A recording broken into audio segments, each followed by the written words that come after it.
All right, here we are, another episode of Flipping Houses for Rookies. Hey, Peter. Good morning, Bill. Morning, everybody. Here we go. Or afternoon, or night, or whenever the hell. Whenever you are. And if you're in the shower listening to us, don't get shocked. Episode number 286. 286. Resolutions are for losers unless you answer these questions correctly. Oh, God, there's a quiz already. You didn't say there was a quiz. Exactly. Freedom. This is the description, by the way. Freedom, especially of money and time, is mostly about having the money and time to solve problems you have. And all of us have a list of those. Or have problems you must solve, like world hunger. So how do you actually upgrade your thinking so you get a promotion in freedom, which leads to a dramatic increase in your earning capacity?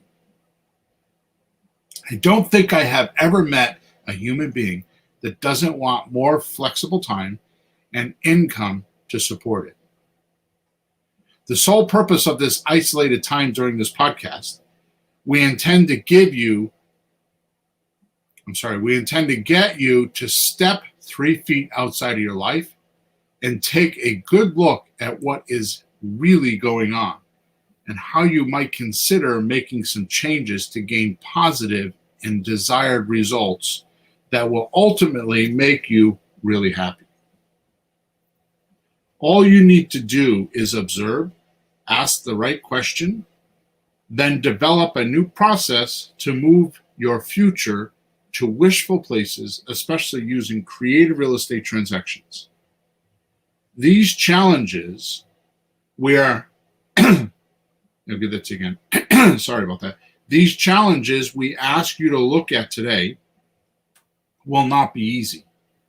But if done as we suggest, will change your future so that your future you is going to love the past you. There you go. Okay, so first of all, let's do some of our housework or house cleaning or whatever you call it here. So there is a special. Every week I put a different link in the description. And I used to tell you what they are, but lately I haven't been telling you what they are because they are actually very valuable. They are gifts from me to you if you're listening or watching. So go check the link out because I think you're going to be surprised. Presents. Exactly. Well, sometimes not. Sometimes it's just good stuff. But I've been in my archives pulling some really cool stuff out. So it's not the everyday usual. Some of it we have promoted. Some of it we haven't. It's stuff that we made and never got around to advertising it. So there you go. Now you have so much stuff, you forget what you have half the time. Oh, I do. Yeah, absolutely. I'm like, wow, I forgot that. Exactly. Yeah. Also, we record this podcast on Thursday mornings, 9:30-ish Eastern Standard Time. When we do that, we stream on Facebook and we stream on YouTube, also Twitter, but Twitter's not as friendly as the other two. So if you wanted to join us then, you could ask us questions because we're live, and I will gladly answer, or Peter will gladly answer any of your questions, and you can go there and be part of the podcast. And in final, if you like us or hate us, let us know. Give us a review. And make sure you subscribe to us on whatever channel or whatever device or whatever place that you're listening to or watching us, so that when we do come out with some new content, you'll know about it and you could be on top of your game. Okay. So that's it. So Peter, I'd like to start with voicing my personal opinion that this is going to be a truly hair-raising year for business the world over. Now, when you say hair-raising, is that good or bad, Bill? Exactly. Yeah. Bolting them, huh? Bolting them. Exactly. Oh boy. only for the fact that I believe as we near the end of this COVID pandemic, a lot will continue to change. I mean, when I first heard about the pandemic, or when I first started watching, President Trump at the time, every day on television talking about it, and there were, talking heads that said, "Oh, this is going to last for years." I was like, "No way!" And here we are, coming up on our 2-year anniversary, or 3 year. Is it 3 years or 2 years? Two. 2-year anniversary. Yeah, two. Yeah, two. Yeah. So, I never believed that. However, myself personally, 2020 was, I think, one of the worst monetary years I had. And 2021 was one of the best years I've ever had, monetarily. Yep. So, and it caused me to get outside of my normal routines and habits and kind of bypass all of them and get me to look at different things. Like, for example, we used to do a monthly meetup, right? Yeah, live. You and I, in a rented hall, and it was always a problem for me on outsiders. It got to a point where we were dragging equipment into the meetup, and the out of staters would join us virtually. We were doing that 5 years ago, but the people that watched or listened didn't participate because it was virtual. Yeah, right? They're just watching, right? Like TV. Yeah, or we just getting them onto the virtual event was difficult because of all the supposedly technical issues. Yeah. Nowadays, I do everything virtual. As you can see, I'm in my office all the time. Is where I do most of it, and it's like, and I reach way more people, and we do way more things, and we talk to way more types of industries and people. So that's just one thing that happened to me. I mean, I can go on the whole rest of the podcast with the things that we've changed and done, but that's the most grandest is that people got used to doing Zoom meetings. You were making a comment in the meetings. You said the other day that, what did you say yesterday, the meeting we were in? You and I, Thursday, Saturday, I saw you Sunday, Monday, and Wednesday. It was about 9-10 hours. Yeah. All on Zoom, Yeah. Okay, so for the fact that I think that COVID has really changed things, is why I decided to reveal what is by far my number one most important success. This podcast is very personal to me.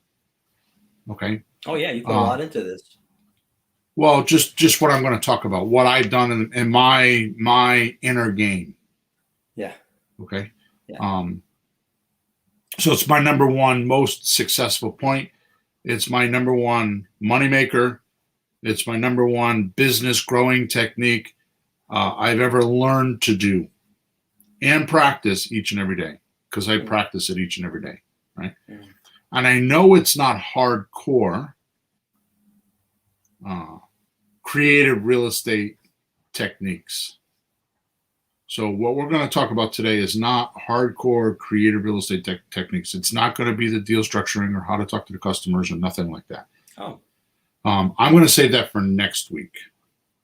Next week is going to be a hot podcast. And when I say next week, I'm talking about episode number 287. Yeah. It's going to be a hot podcast. I have a half-baked name for it already. So if it doesn't come out this way, don't hold me to it. Let me see if I can find it. It's going to go something like, creative real estate is all about giving, not taking. Ooh, I like that. Something like that, yeah. No, I like that. Yeah. I think I even get it. Maybe. And it's going to be an off sprout from today's podcast. So, all right. So, okay, I'm not sure what's going on with my phone here. Hang on one second. I have it on radio. What the hell? Hang on one second. No, it doesn't matter. It's still recording. Okay. So I believe, now that I got my shit together here, I believe if you do what we're about to talk about, it will grow your real estate business massively in ways that will haunt the nightmares of the lazy and ignorant real estate investors out there, around you especially, for years to come. With their glaring incompetence and seething jealous contempt. How are those words? Yeah, those are fighting words, Mr. Hawthorne. Yeah. Which is why I beg or ruthlessly implore means to beg, you to take every single word in that we talk about today. And here is my heartfelt, very sincere, tough love sentence. Okay. Your future prosperity depends on it. Your future prosperity depends on it. But before I start, this is a spin-off from the podcast 284 and 285 and the book Who Not How, written from Dan Sullivan and Dr. Benjamin Hardy. Mm-hmm. That is an amazing book. If you can and will, go read it. It's Who Not How. Amazing book. Yeah. Okay. And most of our listeners purposely make this real estate thing and many other subjects harder than it has to be. And thus is my nemesis in life. Human beings making things harder than it has to be. Yeah. Ooh. You know, I have an educational reason why that happens, but I'm not going to say it because I'm sure you've got something to say. So I'm going to let you run with it. But I totally understand that. I'm a teacher, and I see people doing that, make things harder than they have to be if they don't do the right approach. So let me see what you got to say on this. Yeah, well, that's not where I'm coming from, but you are correct. So first, too often we engage in tasks simply out of habit. So what's a task? Well, something that you have to do. You know, you got to wash the clothes, you got to sweep the floor, you got to make your food. Right. You got to shave. You got to shave? We're supposed to do that?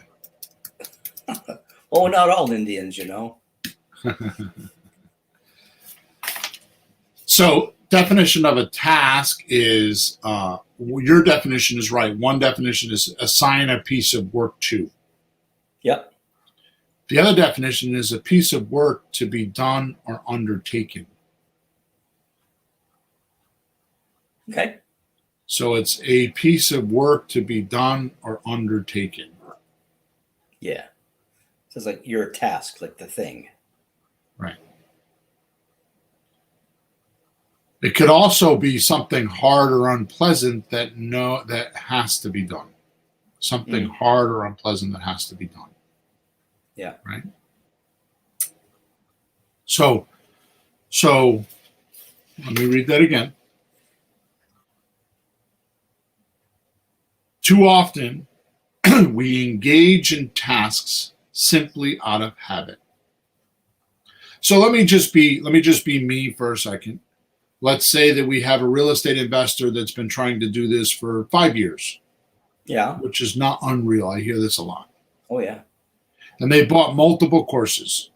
Mm-hmm. They've read multiple books. And they're probably more confused now than they were before.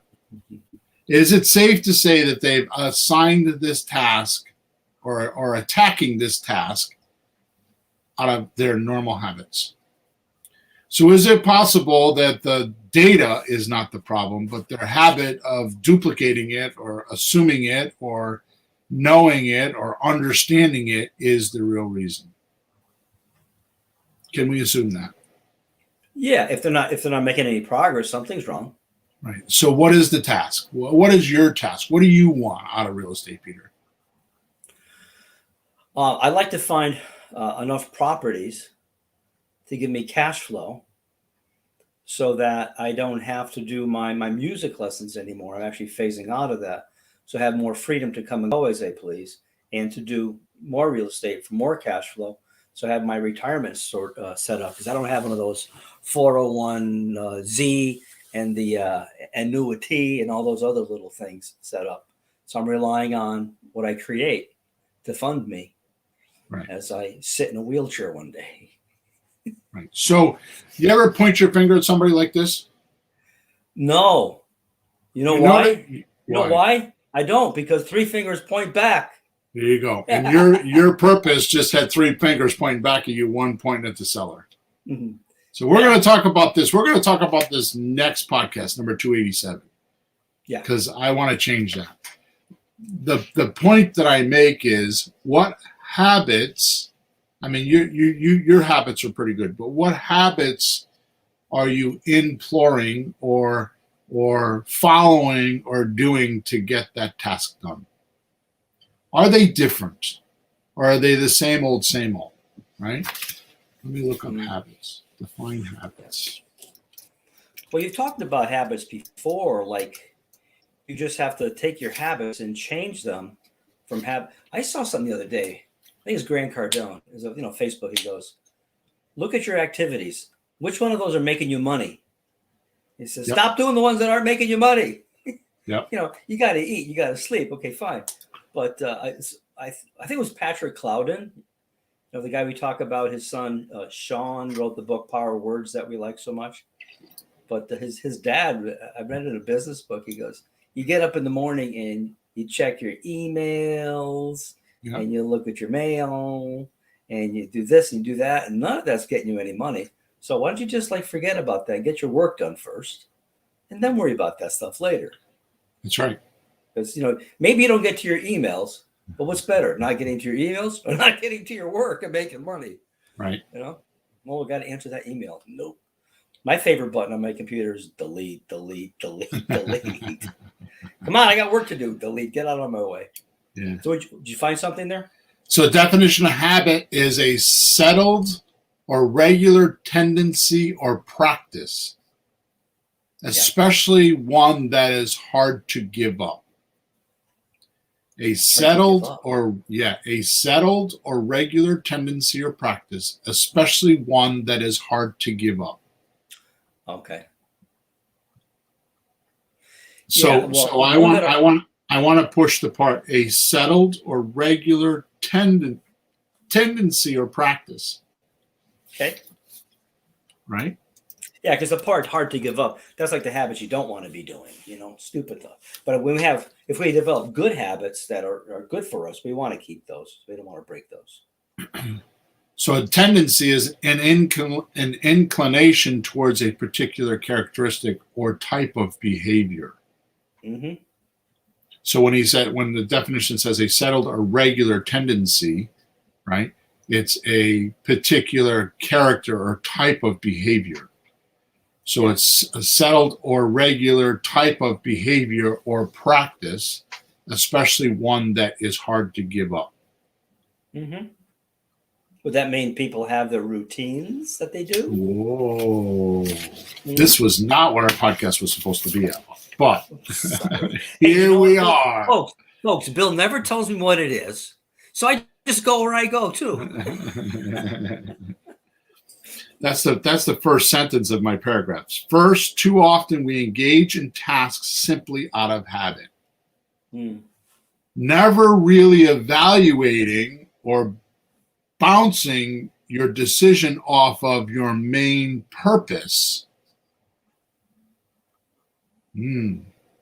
Eliminating data or ideas that don't fuel your purpose and desired result.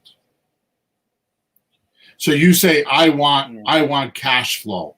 So every decision you make every day, you think to yourself, you do a quick check. Is this adding to my cash flow or subtracting from my cash flow? That's right.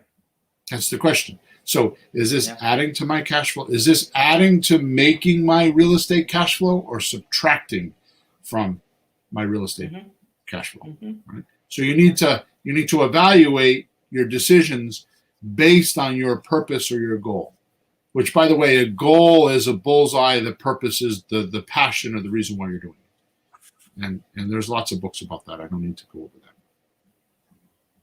So let me give you an example.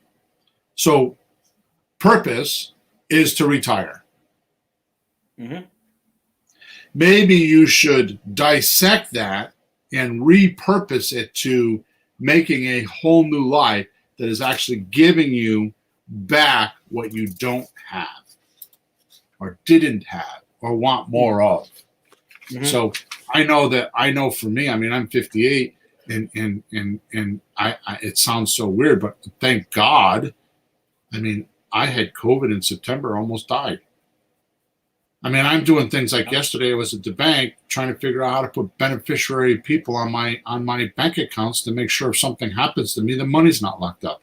I have a meeting with a tax attorney on Monday for trust work. I was with my accountant this week for an hour and a half talking about Roth IRAs and tax-free money and how I could it changed. What I'm telling you is what I practice. Mm-hmm. So what I'm telling you is instead of saying the purpose is to retire, I repurposed or redefined what is retirement. And to me, it's a whole new life that is actually giving me back what I worked so hard for. I mean, I'm 58 years old. I've got at least 40 years of self-improvement and teaching myself and reading books and trying things and experiencing things. And God knows, Peter, God knows. Oh my goodness. I couldn't confront for 1 second the amount of money that I've made. And had to pay people for my mistakes or people that screwed me. Or where I'd be like, I'm not going through a lawsuit. Here's your 10 grand. I can't even count those experiences. I can't even fathom to think how much money that would be. You know what I mean? It's just incredible. Well, the more you do, the more something's going to happen. If you don't do anything, just sit around and have a little easy job, not much is going to happen. Good or bad, but you get the kind of arena you're in, you're going to bump into stuff once in a while until you learn. But how do you learn all that? Who teaches you that stuff beforehand? Exactly. So this next point, I am not. That's why I follow you. That's why I follow you. You let me make the mistakes. Well, you're going like a bull in a shop there, so I just don't have much choice. I keep running after you, you know. All right. This next point, I am not expecting anybody to completely understand this until you have experienced it yourself. Unless you have been a driver of a car, you don't know what it's like to drive a car. Unless you've had sex, you don't know what it feels like. Unless you've experienced falling off of a cliff, you don't know what it's like. So I'm just gonna mention this. I'm going to talk about it for a minute or two, and we're going to skim on. But I will tell you, I promise, from very, very, very, very, very deep down, this is freaking huge. If you figure this out, your life will 5, 10, 20x. And I'm not talking about just money. Okay? When you step 3 feet outside of your life, you ask yourself, what am I really doing? Yeah. Now, here's the point. Stepping 3 feet outside of your life. How do you do that? Now, the only way I can describe this that is even relatively close, and this is no different than being in Alaska on a cruise ship, seeing a glacier, and they say you only see the tip of it. Right. Okay, this is exactly what I'm talking about. So this example is just the tip. Okay. Ever go on vacation and realize it takes you 3, 4, 5 days to destimulate? I have had people, I've been with people, I have done it myself where it takes you 4 days just to relax. It's like, finally I'm relaxed. Okay? Oh, yeah. This is what I'm talking about. You cannot step 3 feet outside of your life when you're in the middle of the chaos. It's impossible to do. It's not, and I'm not telling you to go on vacation unless you want to use that as an excuse. Definitely do it. But what part of your life do you set up so that you could be by yourself in that relaxing, rejuvenating moment where you don't have restimulation, where you're not worried about this, that, and the other thing? Is your life really that way? And I could tell you that my life has fallen into that, and I want more of it. It's like, I'm not worried about paying my grocery bill. I'm not worried about having money for Christmas. I'm not worried about all of that. I'm not worried about the essentials in life. I should be, but I'm not, because I have enough reserves and enough stuff. I was thinking the other day, I mean, if something happened to me, I could go a couple of years and not worry about it. Right? So my point is, and then I would have to live conservative, but my point is that when you get to that stage and you don't have all of those things poking at you and re-stimulating from bad experiences in the past, you then can clear your mind and be 3 feet outside of your head. Really good. Or outside of your life, really. Yeah. Right? You could do it really good. But you can get moments where you can get reprieves, like you could go take a day off and go to the beach or go relax. And I know my best ideas, Peter. I'll be trying to solve a problem. And I'll work on it for months. And then I'll just be exhausted. I can't do anymore. Oh my God, I'm going to die if I do another minute. And I'm like, the hell with it. I'm taking the weekend off. Yep. And I'll say to my wife, let's go to blah, blah, blah, blah, blah. And Bill winds up in the mansions in Block Island. Sometimes, right? Or in Rhode Island. But in the summertime. But the point is this. I'll be in a gift shop, and all of a sudden that thing that I've been trying to solve for 2 months, all of a sudden I see something or something in my environment, and it's like, oh my God! And the idea comes to my head. Yep. That's being 3 feet outside of your life. Yeah. Right? You'll soon see freedom and money comes toward those higher, impactful activities. So if you hold those higher, impactful activities, like your purpose and your goals, up on a pedestal, or in the spotlight, I shouldn't say on a pedestal, in a spotlight, yeah, and keep your attention on that, right? Then there you go. That should pull you through. So here's the punchline of the podcast, which we're going to talk about this the rest of the time we're together, which is another probably 30 minutes. Yeah. The universal secret, or the universe's secret, it's the best obvious secret in the universe. And I'm not joking, man. This podcast is very profound. This is not a real estate podcast. This is a success podcast. And you need this to be successful at real estate. If you don't have what I'm talking about today, you will not make it in real estate. Point blank, don't come around me. I don't want you near me. No, that's true. Any book that I've ever read, there's always like your mind or mindset, your attitude, all that stuff is first. That's the first thing that happens. You open your eye in the morning, you don't start working. You start your little mind kind of spinning a little bit. So any really successful guys, Elon Musk, Steve Jobs, any of those guys, if you read any books by them or listen to them, they always have something up their sleeve as far as their head. So what you're going to say now, the universe's secret is attention. Attention. Your attention. Is it clean or is it dirty? Is it, and dirty, I mean by dispersed and distracted. How clean is your intention? Ask yourself, do you really want to engage your attention on this task? This is where I am, Peter. I mean, you know, because there's some things going on in our lives together, you know, at the church and other places, like, you know, and I'm picking and choosing where I want to put my attention. Yeah, you are. Right? Could you spend your time in better ways or more exciting to you with your attention?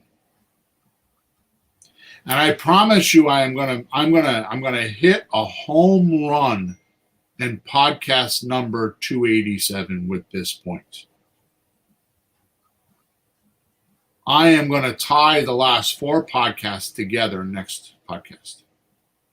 It is absolutely incredible on how I'm going to tie it together, because your attention has a lot to do with it. Because you know what we're going to talk about next week is relationships. Really? And your relationships make or break your attention. Are they good ones or bad ones? Are they taking away or giving to your attention units? Interesting. Your environment has everything to do with this. Which, by the way, I have torn my office apart. I'm like distraught. I bought a couple of years ago, Dan Kennedy for a lot of money, lots of thousands of dollars, on making $1 million a year. And I stopped listening to it because I'm like, I don't want to do that. And unbeknownst to me, a couple of years later, not far from that. Wait a minute. Why would you not be interested in that? Because here's what happens. And that this is so not on my notes.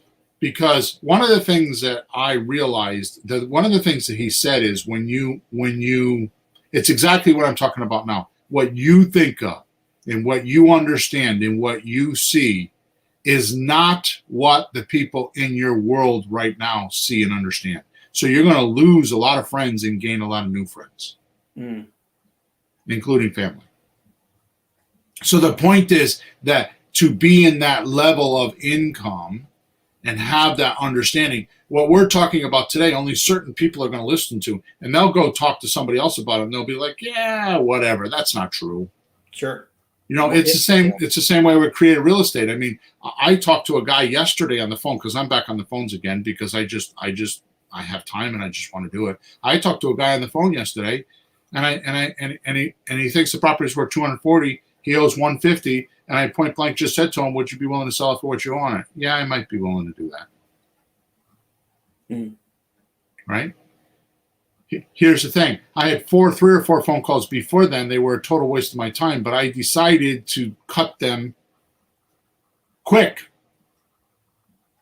because I don't need to put my attention on those people's problems. I'm not going to help those people solve their problems. They don't want me to. So my attention is valuable to me. Of course. So could you spend your time in better ways or more exciting ways to you? So this is kind of like the cause and effect syndrome, right? Do I want to cause my life, or do I want my life to cause me? Do I want to live my life, or is life going to live me? Right? And if it's a task that can't be ignored, and this was from other podcasts, right? This was from podcast number 283 and 284 and 285, which is the book, Who Not How. And if it's a task that can be ignored, like in other words, you don't have to do it, but it has to be done, right? Could you find someone who could do it for you? Who? So your attention units don't get robbed of your desired outcome. For example, you have a business owner, right?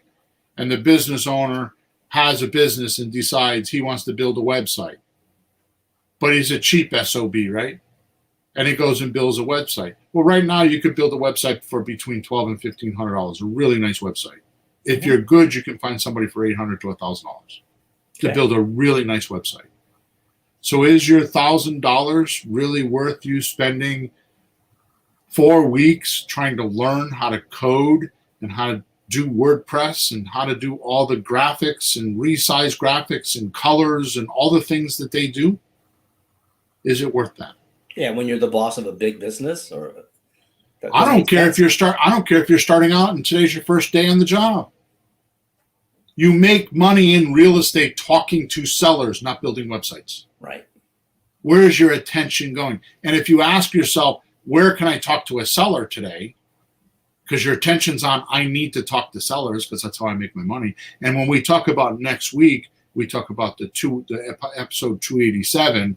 I'm gonna open that door up like you can't believe. I mean, I'm telling you, when you talk to people, what you're looking for and how you're looking for it, it'll all tie into this. I promise. Right? Okay. So attention, now watch this, Peter. Attention. All right, so let me back up. Are there too many distractions? Non-compliance from others around you. Most people don't know this, but what makes an executive tired is non-compliance. And you don't have to be an executive. It could be your family members. It could be your spouse. Sweetheart, could you stop and pick up a can of tuna on the way home? Oh, I forgot. That non-compliance, you now have to go do it yourself because she didn't or he didn't do it. Mm-hmm. So if I have employees and I have a staff meeting and all of a sudden I'm like, okay, Emma, I need you to do this, that, this, that. So I give her 5 things to do. She only does 2. Now I start thinking to myself, oh my God, Emma only did 2 of the 5 things I need to do. Emma's my daughter and has been my assistant for a bunch of years, by the way. She did 2 out of the 5. So now I start thinking as an executive, consciously or subconsciously, like, how am I going to go do those other 3 now? So mentally, if I have too many of those in my mind, I get tired because it's non-compliance. I have more things on my plate. We call this extra traffic or developed traffic, the non-compliance. Yeah. If you have too much of that in your life, it disperses your attention units. Yeah, you can't be focused on what you're supposed to be. You're trying to put out these other little situations, and it pulls you off your main thrust. That's not good. Watch this, Peter. I have a great way to describe this. Mm-hmm. Attention is like a bullet. Okay. If it gets distracted, it heads off in the wrong direction and damages the wrong target. Ricochet. Yeah. Attention is like a bullet. If it gets distracted, it heads off in the wrong direction and damages the wrong target. And completely misses the real target. That's attention. Mm-hmm. Right? And dispersed attention causes decision fatigue. Mm. In other words, lack of clean, uninterrupted thought to evaluate what or who is best for the task at hand. If you got a lot of noise rattling around in your head, incomplete cycles of action, non-compliance, Yeah. too many things distracting your attention, what's going to happen? Well, you're not going to get done what you're supposed to be getting done. You can't be moving forward. Right. Exactly right. It's not clean. No. It's not that bullet. So the bullet comes out of the gun and it heads for the target, the goal or the purpose that you intended to go to. Mm. And it hits a branch or it hits, I don't know, something. And next thing you know, it's off doing something else, heading for a different target, heading for a different place that you didn't intend it to do. Yep. Right? That's your attention. So how do you stop that? Right? How do you figure that out? Right?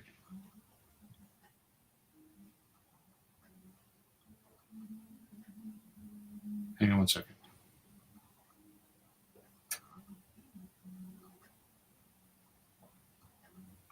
Major distractions here. Somebody's in a chat and they're like dinging, dinging, dinging. It's annoying. All right. So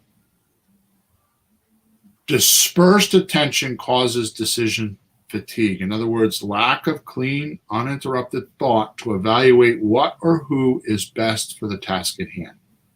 Mm-hmm. If you don't free up your mind, you can't begin to create expansion with your mental visions. If you don't free up your mind, you can't begin to create your creative expansion with your mental visions. Yep. If you don't see it, you aren't getting it. Mm-hmm. If you don't have a vision, a clear vision, this is not, I've read plenty of books about this. This is not a Billism. This is just something that I've learned. If you can't see it clearly, uninterrupted, you aren't getting it. Right? Yeah. So you need time to be able to see that picture clearly. You need to have it without distractions. Your attention on that picture or on that vision, your attention.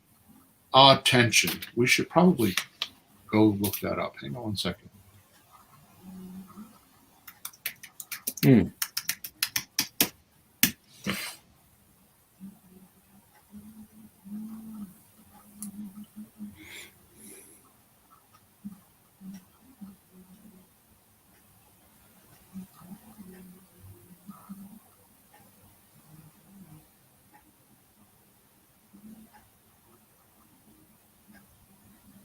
Yeah, there's not really there's not really a great definition here, but the one that I like is, or the closest one is, the mental faculty of considering or taking notice of someone or something. The mental capacity? The mental faculty of considering or taking notice of something or someone. So here's what used to happen to me, and I prevent this because I see what's going on here. As I get this idea that I want to do something, I want to create a new webinar. Yeah. Right? How clear is my runway to do that? For a very long time, I used to tell myself, if I buy like a piece of software or some course or something like that, if I can't read it and implement part of it or some of it or most of it within 2 weeks, I don't buy it. Because my attention span is 2 weeks. After that, I start to lose it. Right? So I know that of myself. So I work within those parameters. So what I did for very often is that's not proper English. What I did for a long time was I would study the course enough that I knew what it was and what my outcome was, and then I would assign it to one of my assistants to do it. Oh, that works. Right? That works. Not really. It's not like me doing it, but you get it. No, when somebody comes up with an idea, that's the person that has to be on top of it, because you give your idea to somebody else, it's not their idea. So they don't have the same passion and viewpoint to do it. They'll do it, but it's not the same. And I'm going to talk about that in episode number 287, how you can get that person to be part of, to be the same. Oh. And it's not the person. See, this is like motivated sellers, Pete. Yeah. What is the first step of our formula? The first step is to find a motivated seller. Not make one. Yeah, you can't make one. You can't make a monkey. So what you're saying right now is you can't make them, you're not, that person isn't going to have the same idea as you. Nope. So what I'm saying is you don't make that person, you find that person. Oh, that makes sense. Right? So you go find someone that has the same passion like that idea so that it wholeheartedly becomes their intention. Yeah. They buy into it because it matches them enough. You don't have to convince them, because you can't keep convincing somebody. Keep putting them up. You keep propping them up. Keep pumping them up. It's too much. Which is the comment that I made earlier, which was what Dan Kennedy was saying in his course, but he didn't say it this way, and I didn't get it right. You'll make new friends. When to do $1 million a year, you'll lose friends and make new friends. Yeah. And what did he say? I just told you. Oh, Well, To make $1 million a year, you'll lose friends and make new friends. okay. You got it? Yeah, I thought you said there was something that you thought differently than he said or whatever. But And I'm just now 2 years later coming around to his way of thinking, and that's the reason why, is because I'm going to find who is interested in that project. That's my new friend. yeah. Oh, okay. I'm not trying to convince my assistant or my wife or you or somebody I already know to do this. Mm-hmm. I'm going to go find someone who wants to do it, my new friend. Yeah. So you're going to lose old friends and get new friends. And it took me 2 or 2.5 years to come around to that. Oh, that's what he meant. Mm.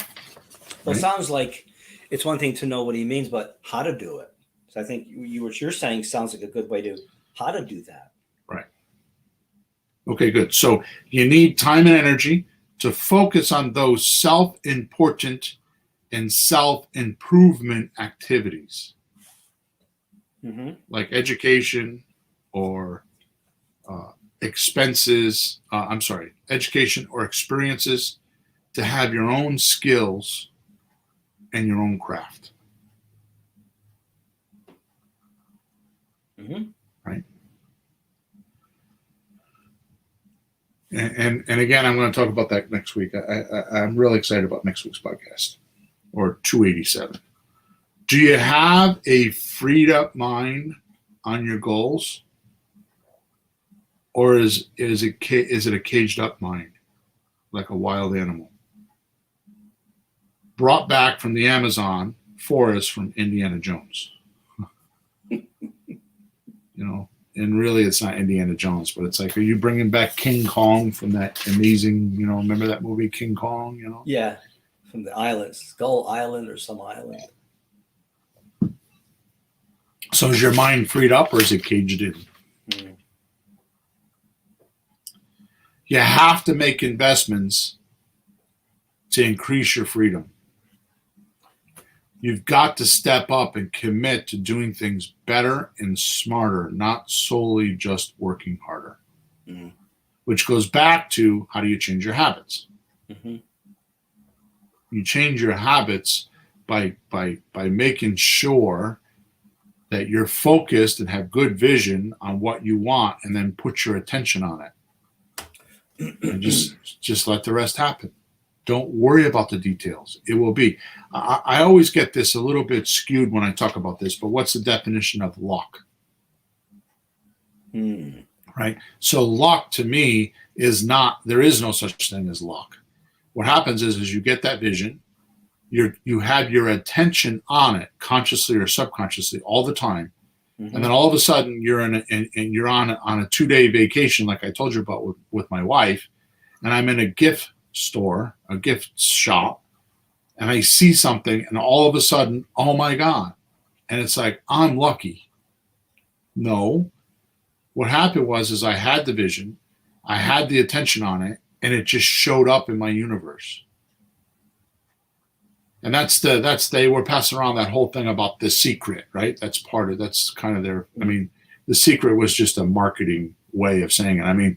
Think and Grow Rich, Napoleon Hill wrote about this in 1913, I think. The book, he started something. The book was published in 1937. Yeah. In Meriden, Connecticut. Yeah. Oh, really? I didn't know that. Yeah. Yeah, I just read it in the book when I looked at Meriden. How funny, because I know it's one of your stomping grounds. But it took years to get to that point. So he started way back. It was 20 years, yeah. Yeah, but by the time it got published, there it was, which is the same thing. And we talk about this. The same thing is with psycho-cybernetics. That was written in the 30s, and he talks about attention units, and he talks about your mind and how important it is. We talk about L. Ron Hubbard with Dianetics. That's the science of what is the name? It's modern science of mental health. Yeah, modern science of mental health, right? So he talks about in Dianetics not only how the mind works, but how could you keep it healthy? How do you keep your mind healthy? Well, I like the part of getting rid of all the bad stuff that you drag around that you don't like. Right. Instead of fighting it, there's a way to just get rid of it, and it's gone. You don't have to deal with it anymore. Now you're opened up, and it's permanent. Now check this out. That's exactly right. It's exactly right. I like, I don't like work. I've talked to a lot of people and they say, I'm working on this and I'm working on that and I'm working on that. You know why they're working on it? Because it's still there. Right. I don't want things to be still there in my head or my life that I don't like. I want them to go the hell away. Reminds me of my definition that we talked about in many podcasts ago, definition of solution. Yeah. What's the definition of solution? Problem goes away. There you go. Yeah. So there's a lot of things out there that say you have to. No, here's what I hate, Bill. You have to learn how to fill in the blank. How many times do people tell you learn how to be more patient? You have to learn how to be. Well, for Christ's sake, if you're so smart, why don't you show me how? Because if I knew how, I wouldn't be doing it. You got to learn how. Well, show me the book, or show me the course, or show me the person. So you and I both look for those things that actually make a difference and actually solve some things so they go away. So you're actually in a better spot and it's stable. End of rant. Yeah. It's interesting to kind of get off on a weirdness here. So our friend Carol. Yeah. And I found out that Debbie from the church, Debbie. Yeah, Debbie. Both of these people have recently, in the last couple of months, decided they want to be copywriters. And separately have talked to me about it. Really? Independently? Right? Independently, not They know each other, but on their own, independently, they came up with this. And not knowing the other one's telling me the same thing, right? So it's interesting to me because, first of all, they come to me as a who, right? Like, how do you do this? Mm-hmm. And just simply the definition of copywriting is salesmanship on a page. Yeah. Right? That's what copywriting is. And ironically, after spending tens and tens and tens of thousands of dollars and 20 years reading, God knows how many books. I mean, you've seen my house with all the books in it. Oh, yeah. I've got it down to 2 books. Go on. I swear to God, it's like read this book and read this book. Wow. And you'll be just fine. Yeah. Right. But it took me all those years, which is what my coaching is. How's that? 20 years of learning, and you come to me and I have one for you. I had a coaching client call me the other day. He had an emergency. I told you about this. He has a check for $100 and something thousand, and the bank won't let him deposit it because it's got the name of the trust on the bank, and he didn't know what to do with the check. Yeah. Right. So how much is he paying me? I answered that one question in literally 2 minutes. I told him what to do with the check and how to do it, and it was done. So he's not paying for my time. He's paying for a who, somebody that can just give him an instant answer. I mean, he texted me within an hour. I called him, and that the next morning, because it was late in the afternoon, the next morning he deposited $100 and something thousand check. Yeah, $160,000, $170,000 check. Well, not as way more fancy than my $1,500 check that was tucked in an account in the family estate. Yeah. But you told me what to do there, and I did it and drove away with the cash. Hello, goodbye. Yeah. The bank said no. Just because I've done it, right? Yeah, and that's where we found out about beneficiaries on account. Yeah, exactly. Yeah. But see, you run into a problem, you learn something, you pass it along to your friends, and then everybody. I was in my bank to try to do that the other day, but they were kind of busy. I'll go back and do that too. It's a simple thing. But you imagine. Yeah, well, you can only do it on personal accounts, not business accounts. Oh, we found that out, huh? I found that out yesterday. All right, so let's keep moving because we got to finish here. Truth is, when you believe something must be done, you somehow find the ability to get it done. Which is why for 200 and something podcasts, I always say the best thing you could do is go find a deal. And so many people do it backwards. They think they got to learn about it. They got to study it. They got to blah, blah, blah, blah, but they got to be prepared. Mm. When in truth, if you just tell your seller, this is my first deal, or I'm new at this, I'm going to get help. Is that okay with you? And don't worry about it. Everything will be legal and there won't be mistakes because I'm like, I have my attention on all the details. So nothing will happen. Right? Yeah. This is the reason why. Now, why does that happen, Peter? And believe me, I don't want to talk about this, but I want to make a comment to you that you will fully understand. Mm-hmm. First, I want to give you this data, right? So I'm going to read that paragraph again. Truth is, when you believe something must be done, you somehow find the ability to get it done. That is why deadlines are so powerful. Oh, yeah. When there is a demand or some major requirement, you find and use motivation, which is what our motivated sellers do, right? Now, just picture this. We talk about managing by statistics all the time, right? Sure. So when do the statistics have to be in by? Every week. Right? Whatever day, Thursday at 2, Sunday at 5, Tuesday at 9, whatever it is, right? Yep. That's your deadline. Yep. So is the line up or is the line down? And when you come together for your staff meeting or share it with others or even look at it yourself, are you going to be happy with it? Right. So that's the power of doing statistics is there's a deadline. Yeah. And you have to meet it. So you somehow find the ability to get the line up or get the line down. Right. And it's incredible where your attention goes when you do that. If you manage by statistics instead of by rumor and bias, right, then you're going to pay attention to what counts and what doesn't, because it's a natural thing that you only manage what you measure. So one of the good things, and we're not going to talk about this today, but one of the good things about your attention is if you manage your attention by statistics, it will change everything. Like for example, I want to be, you said earlier, I want to retire, or I want to be, what did you say? Cash flow free. Cash flow. Yeah. So, okay. So here's the statistic. How much do you need? I need $4,000 a month. Okay. So you start statusizing how much a month you're getting. Yep. And you could do that weekly. Like this week I made $1,000. Next week I made $800. Next week I made $600. Oh no, I'm not going to hit my 4,000. What do I do? Yep. And all of a sudden, the last week, miraculously, your attention goes to all the things you need to do, because the first 3 weeks you were distracted, and miraculously your attention goes to the things you need to do, and the line pops up to 5,000 instead of 4,000. Yep. It's incredible. So one of the things you can do to blow away your resolutions is to staticize them, right? And make those deadlines. And those deadlines are like every Monday morning, I'm going to make a statistic, which, by the way, is not hard to do. Go to YouTube and type in Excel spreadsheet statistics, and you could just put numbers in there and it automatically makes a line graph for you. No kidding. It's not hard to do. It's like simple Simon. I mean, it's a push of a button. I think it's a 10-minute YouTube video to teach you how to do that. Right? So just make a simple graph. Don't get complicated. Make a simple graph of what your goal is, which, by the way, last week I talked about making 90-day goals. Make them short. Make them simple. Make them easy. Right? So have your grand scheme of 2000, whatever, 22 or 23 or 25, whatever year it is.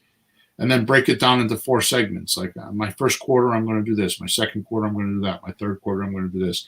And here's what you do. When you make annual resolutions, your attention's too dispersed. When you make quarterly 90-day decisions, and quarterly is not 90 days, but you make 90-day and then another 90-day, that's a quarter, right? So if you make quarterly goals, your attention span will last the 90 days. It won't last the whole year. No, that's like when you had homework and you had like 3 weeks to get an essay done or a project. 2 days before, you're scrambling because it's just, I can do it later. I can do it later. I can do it later. Right. Not good. Which brings me to my last point. Your resolutions are not getting hit as you intend, right? Without the pressing demand, you needed motivational supply doesn't show up. So that's the reason why your resolutions don't hit. You don't have deadlines, right? Or if you do, your attention is getting dispersed and they're not paying attention to that goal, right? You, quite frankly, when this happens, the reason why your resolutions don't come true and your goals, and we talked about this in episode number 285 about procrastination, quite frankly, you don't believe in yourself to get it done. Yeah. and you have doubt. Mm. Like, I'm gonna make $1,000 a week. That's the goal. That's the intention and where you put your attention. Yeah. Right. And immediately you go, oh, how am I going to do that? It just countered your decision subconsciously. Mm-hmm. So I put two decisions there. I put one good and one bad, and now they're hitting one another with the same amount of force, and they don't move. It's like you got one locomotive coming from the north and another locomotive coming from the south, and they smash into one another, right, on the same track, and it's done. Yep. And end of the ride. Locomotive no longer runs. Mm-hmm. Right? So you quite frankly do believe in yourself to get it done, or you don't, one or the other. So believing in yourself is the most important thing. And if you don't, you better read some of those books we just told you about. Yeah, exactly. I'm serious. Yeah, I totally. was talking to the wife, the girls are girls, and some girls are like the head of the family, and they're pushing the real estate thing in the family. The husband's going, I don't know what. My family, it's me. And Mary's been very good. She's developed very good habits. She gets up, she does the real estate stuff, she writes the letters. I don't have to say a word. She's doing her job, but she's not thinking like you and I do yet, because she hasn't read. So, anyways, those are good to do. They would be very helpful. Yes. So you quite frankly do believe in yourself to get it done, or you have doubt, or you are trying to figure out how to do something you don't know about, or fit something into your life that can't get 100% pure attention units so it has a chance to succeed. Oh, I'm going to do real estate, but they have a 60-hour-a-week job and kids and parents and all kinds of things they got to take care of. So that decision is a wish and is a desire instead of an interest, right? Mm-hmm. Desire is it's like a wish, right? It's not like I am going to do this. I'm definitely going to do this because you didn't find the time to put your attention on it. No, you're too worried about your job. You're too worried about your kids and too worried about taking care of your elderly parents. And it just doesn't fit in. No, you're too stuck on what's happening today and tomorrow morning to look further than that into the future. Because these bigger game plans take time, and you have to be able to look at a longer span of time. You don't look if you're just stuck on today and tomorrow morning. Right. In the next 2 minutes, you got to do something. So I believe in this so much, Peter, that I'm going to tell you something. Yeah. That I shouldn't tell you because when my wife finds out, she's going to kick my ass. Actually, she's not. I believe in this so much that I just bought a tool called, you probably saw it on Facebook. It's called Remarkable. It's a tablet where all it is paper and pencil where you can draw on it. It's like you can write on it like it's paper. Oh yeah. But it converts everything into electronic stuff. Mm-hmm. Like I print everything. Like my podcast is always on paper. I have notebooks over here. I write everything. Yeah. Right. This device, which is not cheap, is a way for me to keep everything in one spot. All my notebooks, all my stuff in one spot. So that must be better than that white pad you had that you could write on, but that was kind of I have a $600 iPad that I paid for that I do presentations on, but this is different because I can write notes, I can read PDFs and make notes in them and write everything on it, and then it puts it into a PDF document and I can share it on any devices, I can email it to people, I can do all kinds of stuff. Wow. It's freaking cool. And it will not ask you how much it costs. No. No. It was more than a couple $100.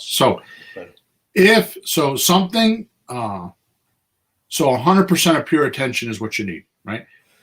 So what you need to do is clearly draft a decisive picture on paper, which is why I'm telling you about this device, to go find who can get you there and give their 100% attention on getting her done.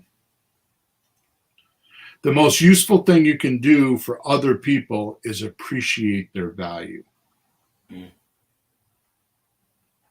Step 3 feet outside of your life, look at what you're doing, align it with what you want, and then find who has the answers and let them create it to your satisfaction. Everyone wins that way. Okay? Yeah. So Don't forget to go in your chat, check out the surprise link that I gave to you. Make sure you subscribe to us on whatever channel you're watching us or whatever, watching or hearing us. Please go to Flipping Houses for Rookies, the top right-hand side. It says testimonials. Please leave me a testimonial. Leave Pete a testimonial. Leave both of us a testimonial and let us know what you think about things. Your feedback is our pay. Your feedback is our pay. Okay, so please let us know your opinions if you think we should improve something, if you think we're doing something really good, because I don't want to be here wasting my time trying to help you and you're not even thinking we're helping. So where do I want my attention to go? There you go. Someplace useful. Exactly. All right, we're over now. Talk to you at episode number 287. I can't wait. I'm excited for that podcast to get through that and tell you what's going on in my head. Sounds good. All right, over and out. Talk next week.